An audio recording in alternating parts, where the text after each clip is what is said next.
It appears a no-show contractor our Target 8 investigators have been tracking is making more excuses, even as he heads to prison.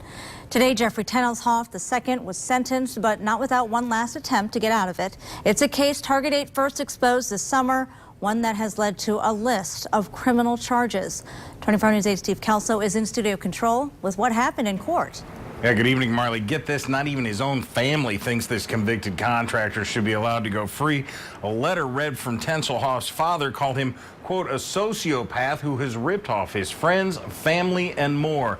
And today, Judge Mark Trusock did not disagree.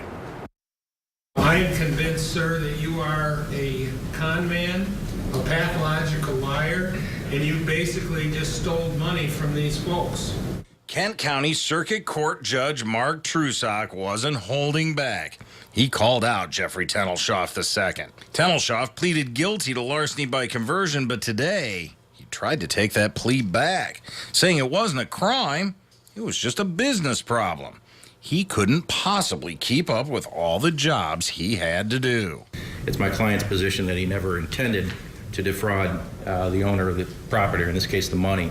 Prosecutors and his victims say it's just the latest in a long line of excuses. He's got some kahunas. Under a plea deal, Tennelshoff could have served as little as a year in jail if he'd repaid his victims, but he hasn't paid them back a single dime. His lawyer says he planned to pay $10,000 today, but couldn't. That's because Tennelshoff was arrested this week for similar scams, crimes that allegedly took place while he was out on bond. By the time it was over, Judge Trusock had handed down the maximum sentence at his disposal, 34 months to 10 years in prison. He ordered Tennelshoff to repay more than $11,000 to his victims, but no one's holding their breath. Do you think you'll ever see your money? No. No. Because he's not that type of person. There is a long line of victims who are owed money, and because of his criminal past, the new charges he is now facing could lead to an even longer prison sentence.